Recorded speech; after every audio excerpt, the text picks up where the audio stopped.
It was one of those December days where the cold seemed to seep into your bones no matter how many layers you wore. The kind of day where your breath forms little clouds in front of your face, and your cheeks turn a rosy shade of red within minutes of stepping outside. I remember it vividly because that's the day my life changed in the most unexpected way, all because of a pair of gloves and a chance encounter at the winter market. The Riverside Winter Market was always a magical place during the holiday season. Rows of wooden stalls lined the cobblestone streets, each one adorned with twinkling fairy lights and pine garlands. The air smelled of cinnamon, roasted chestnuts, and the distinct crispness that only winter brings. Vendors called out to passers-by, offering everything from handcrafted ornaments to steaming cups of mulled wine. It was crowded that Saturday afternoon, with locals and tourists alike huddled in their winter coats, scarves wrapped tightly around their necks as they browsed the offerings. I hadn't planned on going to the market that day. In fact, I'd been perfectly content to spend my weekend indoors, away from the biting cold and the crowds. But my roommate had insisted I needed to stop hibernating and embrace the season. Reluctantly, I'd agreed, though I was already regretting my decision as I navigated through the sea of people, my hands shoved deep into my coat pockets in a futile attempt to keep them warm. You see, I'd lost my gloves the previous week, left them on the bus, most likely, and hadn't gotten around to replacing them yet. It wasn't high on my priority list until that moment, when my fingers felt like they might actually freeze and snap off.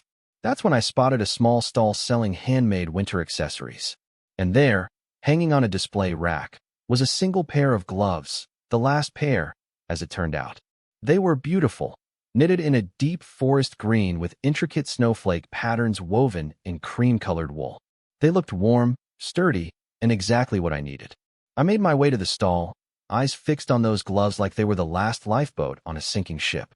Just as I reached out to grab them, another hand appeared from my right, fingers brushing against mine as we both reached for the same pair.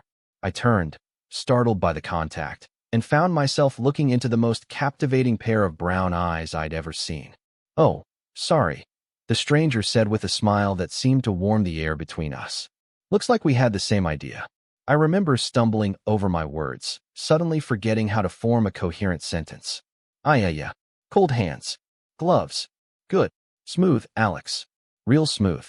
He laughed, and it was the kind of laugh that makes you want to join in, even if you're not sure what's funny. "I'm Jamie," he said, extending his hand, his very cold, gloveless hand, toward me. "Alex," I replied, shaking his hand briefly before we both quickly retracted our freezing fingers. "So," Jamie said, nodding toward the gloves we'd both been reaching for. "One pair left. Rock, paper, scissors for it." I couldn't help but smile at his playful approach. That seems fair. Though I should warn you, I was the rock, paper, scissors champion of my elementary school. "A worthy opponent, then," he replied with a mock bow. "Best 2 out of 3. We were about to start our game when the vendor, an elderly woman with kind eyes and silver hair peeking out from beneath a knitted hat, chimed in. "You know," she said with a knowing smile, "those gloves are special. They're made with an old technique from my homeland. They retain heat better when shared." Jamie and I exchanged confused glances. "Shared?" I asked. The woman nodded, her eyes twinkling with mischief. "1 glove each. That way, you both stay half warm. Unless, of course, you find another way to keep your bare hands warm." I felt my cheeks flush, and it wasn't from the cold. Jamie, however, seemed delighted by the suggestion. "That's brilliant," he said, turning to me with an expression of genuine excitement. "What do you say, Alex? Want to share the world's most effective gloves with a complete stranger?" In any other circumstance, with any other person, I would have politely declined and walked away. I'm not exactly known for my spontaneity or my willingness to engage with strangers. My friends often joke that I have a 10-foot personal bubble and a natural suspicion of anyone who smiles too much. But there was something about Jamie, something in his easy confidence and the warmth of his expression, that made me nod before I could overthink it. Sure, why not? It's either that, or we both walk away with cold hands. Jamie paid for the gloves before I could reach for my wallet. "My treat," he insisted. "Consider it an investment in a potentially interesting afternoon."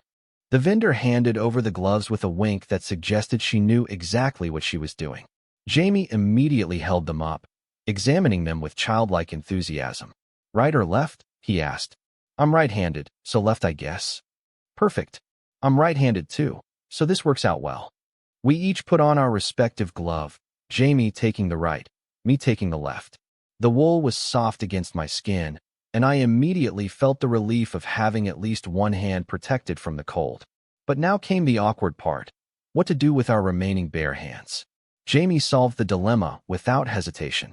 Well, according to our glove guru, these work better when shared, he said, extending his bare left hand toward me. Shall we test her theory? I hesitated for just a moment before reaching out with my bare right hand. His fingers wrapped around mine, warm despite having been exposed to the cold. It was such a simple gesture, but it felt strangely intimate. Holding hands with someone I'd just met, connected by both touch and the matching gloves we wore. There, Jamie said with satisfaction. Problem solved. Now, where were you headed before our glove showdown? And just like that, we began walking through the market together, hand in hand, as if it were the most natural thing in the world. At first, our conversation was a bit stilted, the kind of small talk you make with someone you've just met. He was a graphic designer, I learned, freelancing for various clients while working on his own illustrated children's book on the side.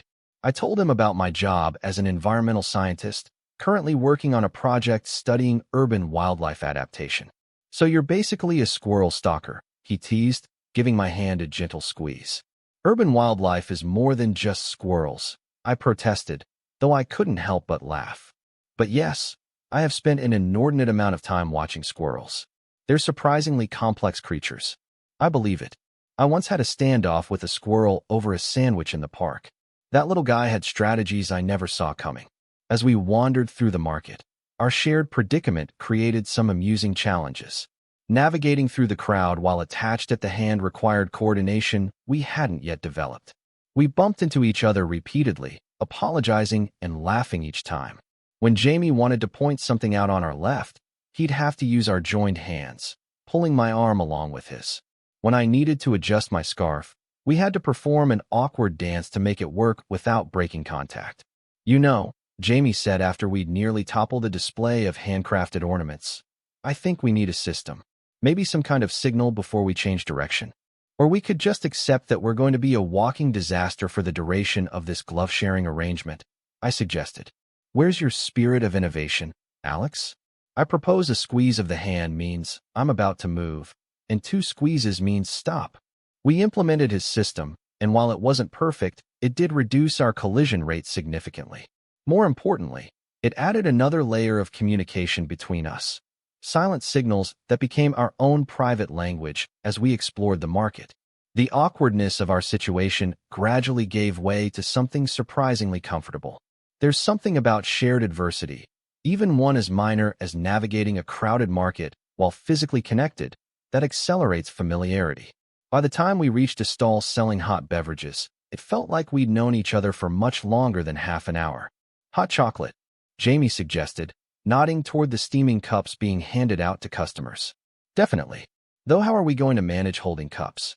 Jamie considered this logistical challenge with exaggerated seriousness. Well, we each have one gloved hand free. We could each hold our own cup, but then we'd have to let go of each other's hand. And according to the glove lady, that would reduce the effectiveness of our special gloves. I added, playing along with the absurd logic we'd committed to. Exactly. So clearly, the only solution is to get one cup with 2 straws and maintain optimal glove efficiency. I laughed at his reasoning, but couldn't find a flaw in it. When you put it that way, how can I argue? So that's what we did. Ordered a single large hot chocolate with 2 straws and continued our market exploration, taking turns guiding the cup to our mouths while maintaining our hand-holding connection. It was ridiculous and impractical and somehow the most fun I'd had in months. As we sipped our shared drink, snowflakes began to fall, just a few at first, then more steadily, adding to the magical atmosphere of the market. The white flakes caught in Jamie's dark curls, and I had to resist the urge to brush them away with my gloved hand. You know, Jamie said thoughtfully as we paused to watch a group of carolers, there's actually science behind what the glove lady said. Sharing body heat is more efficient than trying to generate warmth individually. Is that your professional opinion as a graphic designer? I teased. I'll have you know I watch a lot of survival shows. If we were stranded in the wilderness, I'd be an asset to have around. Clearly, your expertise in glove sharing alone would be invaluable. He bumped his shoulder against mine playfully. Mock all you want, but admit it.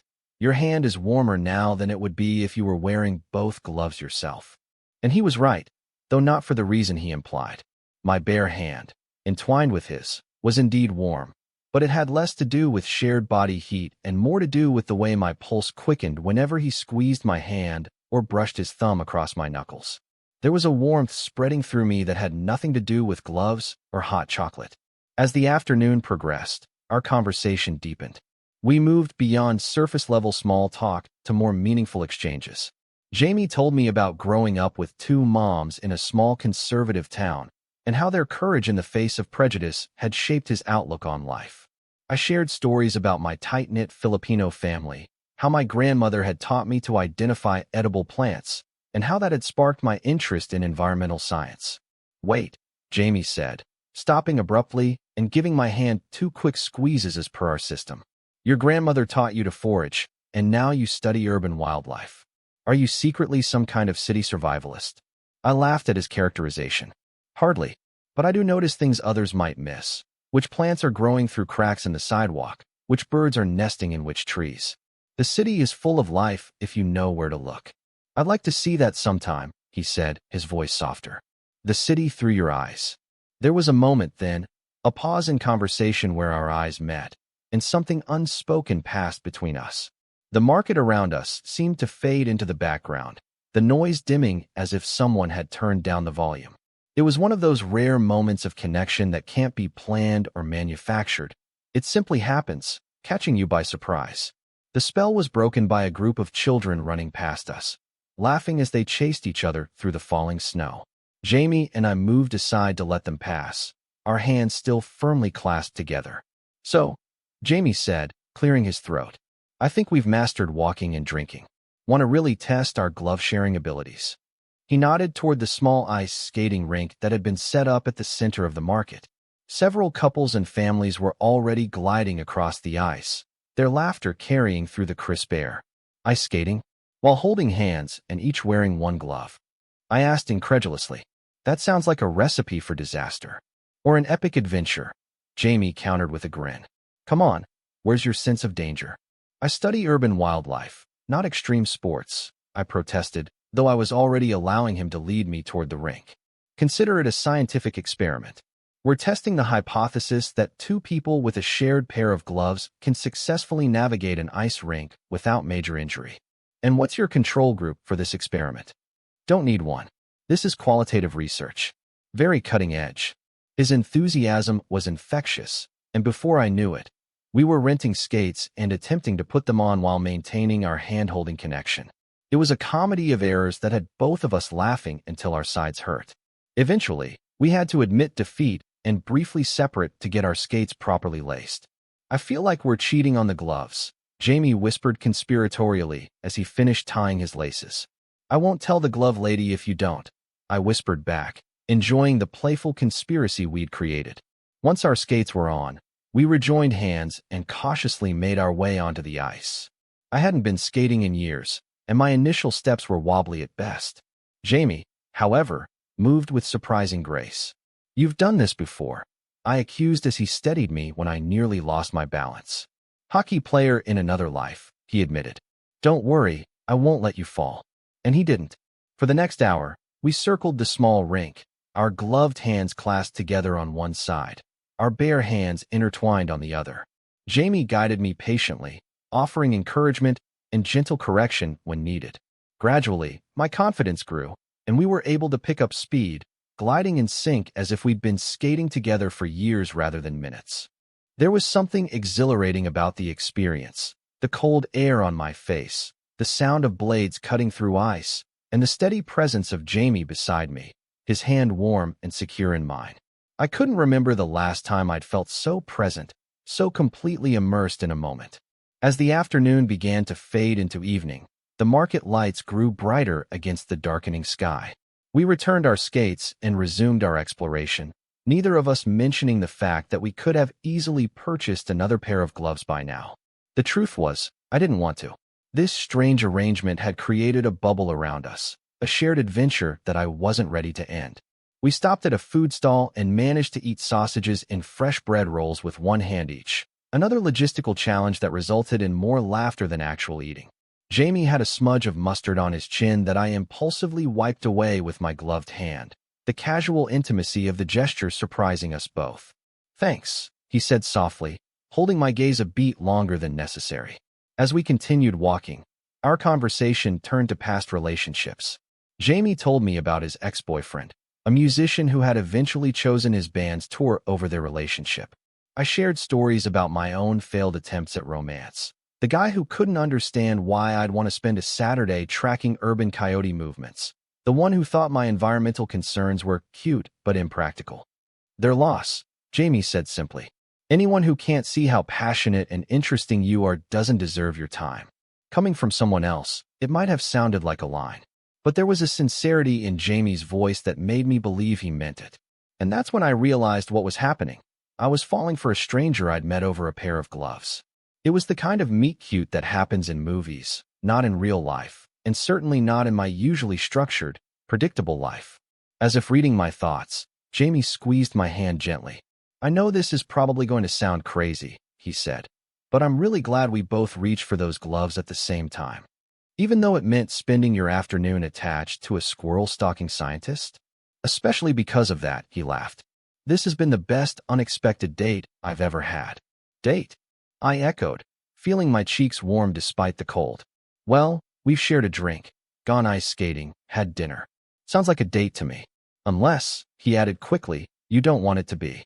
I thought about it for a moment, about how easy it had been to talk to Jamie, how natural it felt to have my hand in his, how the hours had flown by in his company. "No, I think date is accurate. Unconventional, but accurate."